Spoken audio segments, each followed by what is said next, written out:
Cop Talk, presented by the Strong Blue Line Foundation and powered by Moose Ridge Coffee in Snake River Landing, Idaho Falls. Welcome to the podcast, where former San Antonio police officer, author, and pastor Tim Rupp walks you through real-life scenarios involving our police officers and digs into the depths of facts and opinions on each case.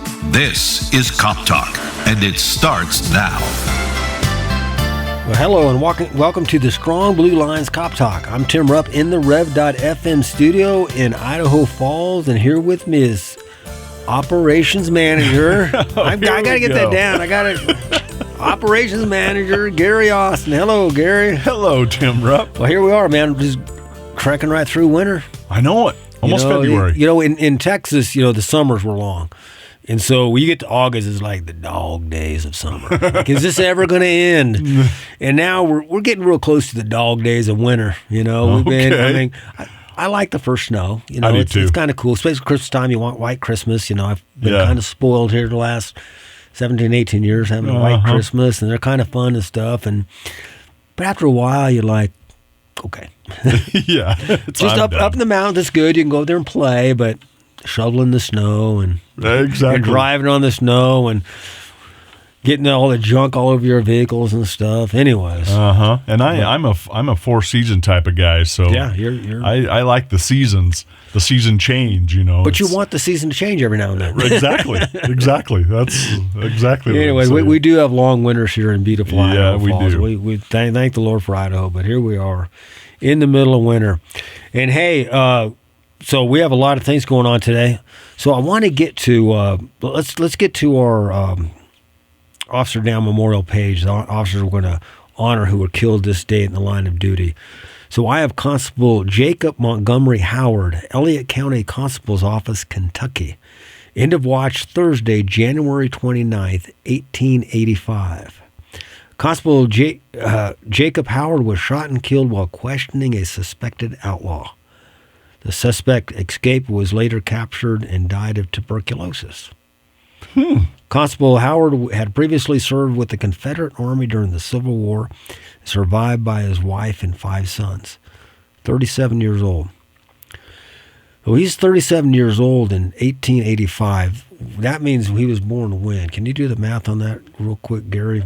If he was born in 1885 minus 37, which would equal 148. 148. Wow. 148. What am I talking about? Obviously typed that in wrong. Right. 1885 minus 37. You need a new phone. 1840. So he was born in 1848. So in the Civil War, he was a teen. He was young. A teenager, yeah. So he served in the Civil War. Anyways, who do you have there? Well, this is Police Officer Donald Sahota, Vancouver Police Department out of Washington. End of watch Saturday, January 29th, 2022.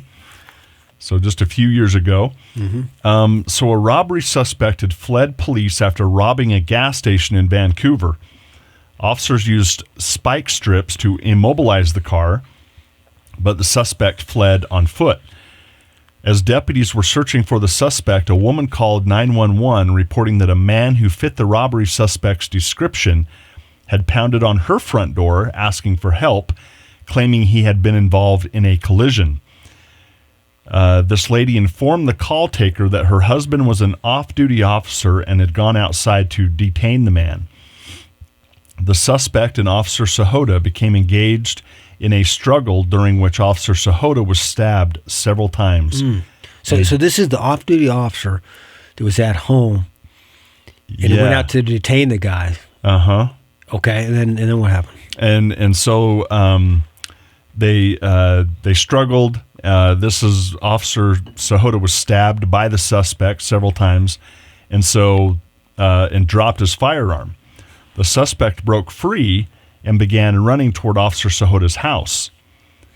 Officer Sahota retrieved his firearm and ran after the suspect as Clark County deputies arrived. One of the deputies perceived Officer Sahota as an armed suspect and shot him, not really realizing he was an officer and the homeowner. The suspect was taken into custody at that time without further incident. He was convicted of first-degree murder, second-degree murder, robbery, possession of a stolen vehicle, and eluding police. Wow. That's terrible. That is horrible. You know, and that's about the same thing that happened here. Remember a couple years ago? I do. Probably around that same time. Backyard, yeah. It wasn't an officer who got killed, but it was a homeowner. You're right. What happened here in Idaho Falls, though, the homeowner was told not to go out. Yeah. And his wife even told him, do not go out. Stay, the police said to stay inside. This here was an officer. They're officers 24 hours a day, 24/7. Yeah. And so he goes outside to help, and the guy ends up getting stabbed and then gets mistaken for a bad guy. Mm-hmm. An officer shoots and kills a fellow officer. Terrible, terrible situation. It is, and that's, those, unfortunately, those things do happen, but it's those officers your life is in danger. Right. It constantly, they run to the danger, and that officer was, he was there. He was, to protect. And so he was wanted for robbery. The bad guy was wanted for robbery, but then they ended up booking him for, what did you say they booked him for? First-degree murder, second-degree murder, possession of a stolen vehicle, and eluding police. Okay, so you question, well, how did he get charged with murder? Because during the course of a commission, as the direct result of what he was doing, somebody else was killed. Yeah. So although he didn't physically kill the officer, he was charged with murdering the officer. Right. But for his actions, it would not have happened. Mm-hmm. In other words, if the guy had just robbed the place and then gave up, the officer would have never been killed. Right. Or if he would have subdued, if he wouldn't rob the place to begin with, it would have never happened. Right. And so he's charged, rightly so, yeah, with the murder of the officer. So. I agree, which is what the situation in Idaho Falls that you mentioned. I believe that suspect was charged with the murder of that homeowner, and he should be. Yeah, because his actions led to it. Although his intention wasn't to murder a particular person, but because of his criminal acts that he did criminally. It's not like he did something accidentally. No. It's not like you're doing something you didn't intend to do it, but you did a criminal act, and as a result of that criminal action, somebody else gets hurt or killed. Yeah. You're responsible for that death. Yeah, right. And you should, and the court will determine whether you should be held accountable and what you should face. So. Yeah, but his tour was 27 years and 6 months. Wow. So Officer Sahota, he was 52. He was probably looking at retiring pretty soon. Right. Yeah, that's a long time to be in service, right? Yeah. That's too bad. Yeah. Wow. Anyway, last time we were talking, Gary, and we were talking about the psychedelic drugs, and the article we read from the New York Times was like, 8 million American adults are looking at psychedelic drugs. Mm-hmm. And after we got off air, the show ended, but you mentioned, again, that these aren't, college kids doing drugs, experimenting and stuff. These are grown adults, CEOs, COOs, CFOs of major corporations doing drugs to try to enhance what they're doing. Yeah. So they don't go negative. Elon Musk says if his mind goes, now his is prescribed from a doctor. Mm-hmm. But still, the culture that we're living in today, Gary, it seems like if you feel sad, that needs to be fixed. Right. Through a drug. Through a drug. Yeah. Exactly, and this is why it's important. I think this is my personal thing. It's important for kids to have animals growing up. Mm-hmm. Because animals don't live as long as children do, and so they have their pet kitten or their pet cat or whatever it is, and they get attached to it, and then the animal dies. Mm-hmm. Let them go through that grieving process. Now, that I'm not equating an animal to a human being at all, but let them experience that grief. I'm not saying don't get them another pet, but give it some time. That's a good point. Let them go through that grief, and it's okay to grieve. It's okay to be sad. Yeah. Sad's an emotion.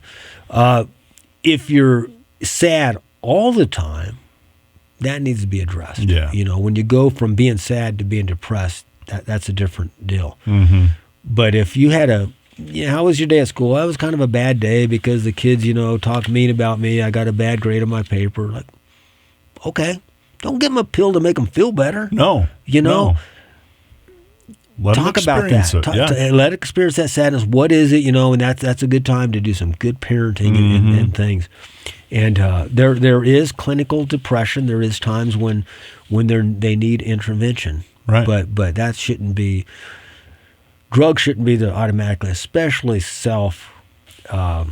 giving yourself drugs. You know, and self prescribing yourself and diagnosing yourself and giving your drugs. Be careful with that. You know, and for sure, that's so dangerous and scary. Yeah. So today we have a few things I want to get at here. I just pulled some articles up, and the first one I got here is D.C. Metro transit officer stabbed by suspected fare evader.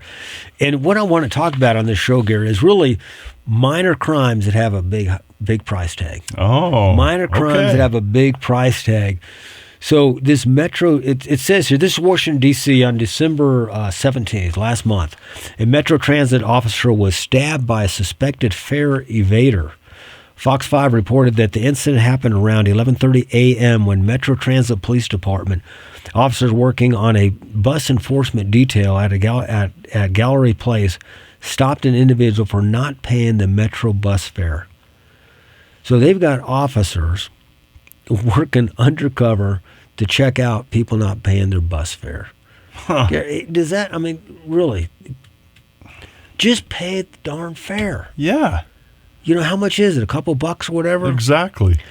When officers attempted to detain the suspect for not paying, he pulled out a knife and stabbed the officer in the wrist. The suspect fled the scene on foot, and after a brief chase, the suspect was successfully detained without further incident with the assistance of D.C. police. The suspect was placed under arrest, and the knife was recovered. As of this ride, the suspect has not been identified. The MTPT officer was taken to the hospital with non-threatening injuries and is expected to make a full recovery. A week prior to the incident, the New York Post reported that a man arrested for boarding a D.C. Metro bus without paying a fare was found to be carrying a loaded shotgun. The man, identified as 30-year-old Gerald Evans, was confronted by plainclothes bus enforcement officers after he allegedly got on an X2 bus without paying. When officers attempted to issue Evans a citation for fare evasion, he allegedly refused to provide identification, was subsequently placed under arrest. The police said a loaded shotgun was found hidden under Evans' coat when he was searched during the arrest. Evan was charged with possession of a prohibited weapon, carrying a dangerous weapon, unlawful possession of a firearm, possession of unregistered ammo. I didn't know you had to. You have to register ammo in D.C. Oh boy! Obviously, their strict gun laws prevents crime, doesn't it? Yeah. Yeah. Fugitive from justice and fare evasion. The point of this, and this is, the fare is generally $2.25. So think about it, Gary. This guy is carrying, and it says he was charged with a prohibited weapon. That means it was a sawed-off shotgun. So it was illegal on its face. Plus, it was not registered. Plus, he didn't have a permit for it. So all these other things. So, Gary, picture you carrying a prohibited weapon. I couldn't picture that, but let's just say you were carrying a prohibited weapon, and you go to get on a bus. Just pay the fare so you don't get caught. Yeah. And if you do get caught, just give them your name and take the ticket and go on your way. Right. Why would you want to refuse to give your name as if they're going to let you go? But I think a lot of this is coming out from what the media has done about just letting minor things go. Yeah. Just don't worry about it. It's just, they're jumping the tolls in the subway systems. Yeah. Oh, it's no big deal. They're just, just let them go. In California, remember? They finally repealed that law. Yes. Oh, it's under so much money, so just let the shoplifters go. Things we need to pay attention to the small things. Yeah. Because the small things have a big price tag. They do. And this goes, this isn't a parenting show, but this goes back to your children. Yeah. Absolutely. We let them get away with little things. Yeah. We think it's funny. Somebody told me, and this really hit me, if your child says something, if your toddler says something that wouldn't be funny saying it as an adult, why is it funny when they're a child? Now, I'm not talking about something goofy that a little kid would say. I'm saying if they say something like, something mean. Mommy, you're stupid. That's not funny. No. I don't. If it's 2 years old, it's not funny. No. If they're 12 years old, it's not funny. So be careful about that kind of stuff. Discipline. The little things become big things, and it's crazy that this kind of stuff is going on. I know, and I think as you're reading this and talking about it, again, it's officers in danger, and we wonder why some officers are so jaded. Exactly. Because you just don't know what a person is going to do. And this is an officer that was stabbed, an officer that was shot. It's you're doing your job, and officers become very untrusting. And the media plays up, because what happens is the officers are doing these things, and so you have an officer that goes to arrest somebody for a minor, for a $2 thing. Yeah. And he gets stabbed. Right. You get an officer that's going to write a ticket for a $2 fare. Yeah. And he finds a prohibited shotgun on the guy. What was he going to do with that? Exactly. And then you go to write a ticket for somebody for a $2 thing, and they start fighting you, and there's a big fight, and the guy ends up getting hurt, and they're like, well, why is the officer doing this? He just had a fare violation. Exactly. Look what they're dealing with. Yeah. They don't know who this guy is. No. Pray for your officers. Pray for our officers. That is just crazy. It is crazy, and it's just absolutely angers me. Yeah, and this next article is out of New York City, and it says how the Many Stops Act. So the Many Stops, MANY, not mini like a Mini Cooper. Oh, okay. How the Many Stop Acts predictably caused a $1.4 million in police overtime. So what they did, this act they have, how many stops? That's what it is. How many stops? This is out of New York City.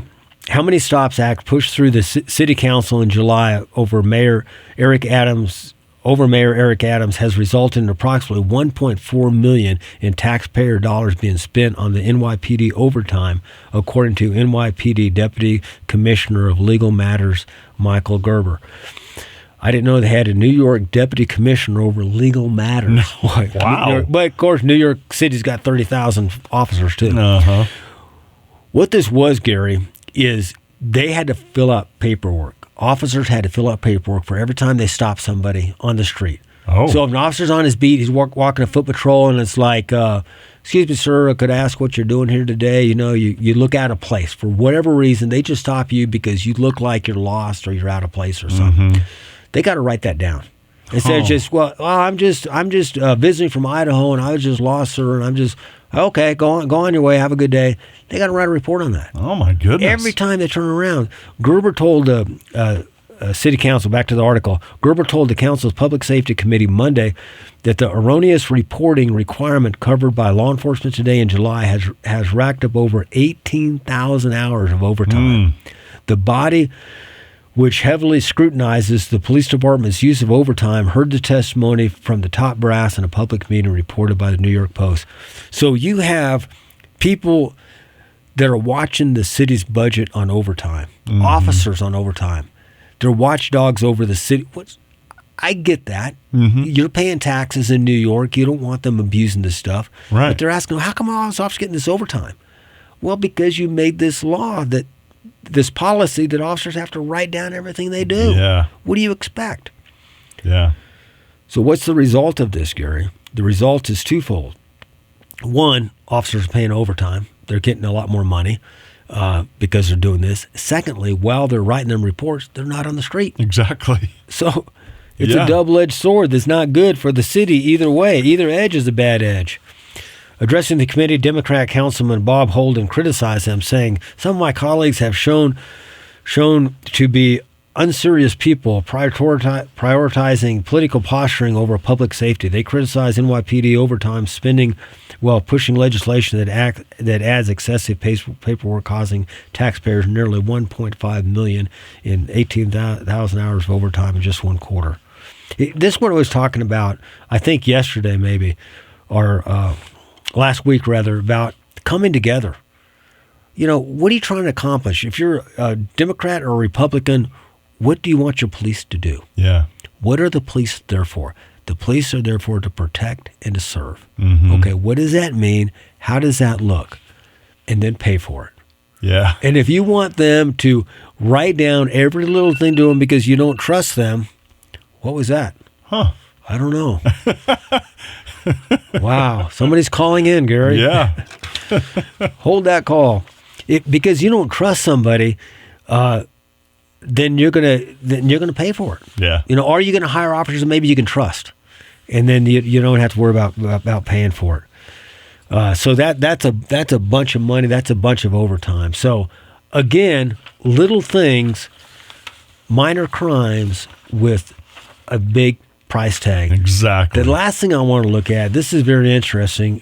Chavano, remember him, Officer Chavano from Minnesota? Minneapolis Police Department, George Floyd thing. He's going to court, Gary, and I would like to follow this as we go forward. I just want to mention this here. This comes from last month as well.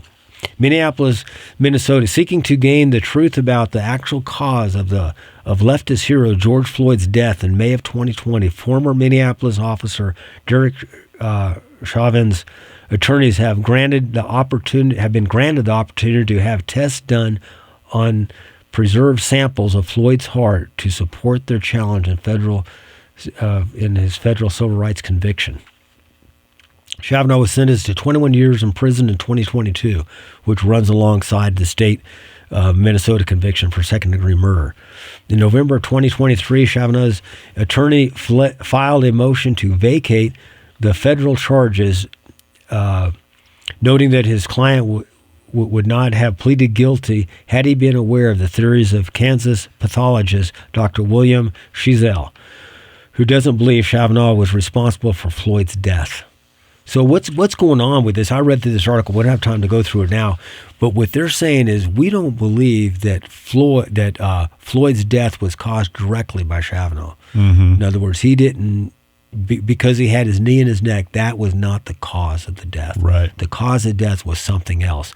Well, when they do an autopsy on somebody, especially somebody who was murdered, they keep parts of the body. Okay, Gary, they'll keep parts of every part of the brain, part of the liver, part of the heart, part of all this stuff. So they can go back just like this and do further tests on it. So they're doing these tests to see if these certain chemicals were in there that would indicate that he died other than by being compressed. Okay. His neck have on him. So they're doing that stuff, and they're saying that the pathologist said that it wasn't Chavano did not cause his death. If Chavano did not cause the death of Floyd, then he cannot be found guilty for murder. Right. So under the federal charge, there's two charges here. One's federal and one state. But if he wins this one, the federal, he can go back and say, hey, that wasn't the cause of death. You can't charge me for murder if I didn't murder somebody. Mm-hmm. So if he wasn't the cause of death. So it's going to be interesting how this plays out. Very interesting. I'm glad you brought that up. So we're going to have to keep an eye on this and follow this. It may take a year or two to figure this out, but it'll be something interesting to watch. We're out of time again, Gary. What? Can you believe it? Yes, here we are, out of time. Hey, thanks for listening in. If you have a topic question you want addressed on Cop Talk, send me an email. You can email questions, suggestions, comments, or complaints to coptalk@therev.fm. That's coptalk@therev.fm. Thought from the good book today. A man of wrath stirs up strife, and one given to anger causes much transgression. Thank you for joining us and helping to make the thin blue line a strong blue line. Cop Talk is presented by the Strong Blue Line Foundation and sponsored by Moose Ridge Coffee in Snake River Landing, Idaho Falls. Questions and comments are always welcome by email to coptalk@therev.fm. Listen, follow, leave a review, and share this podcast on Spotify, Apple Podcasts, Amazon Music, or YouTube. And visit thestrongblueline.org to learn how you can be a supporter. Cop Talk is a Rev FM production, produced and edited by Gary Austin. Thank you for joining us on Cop Talk.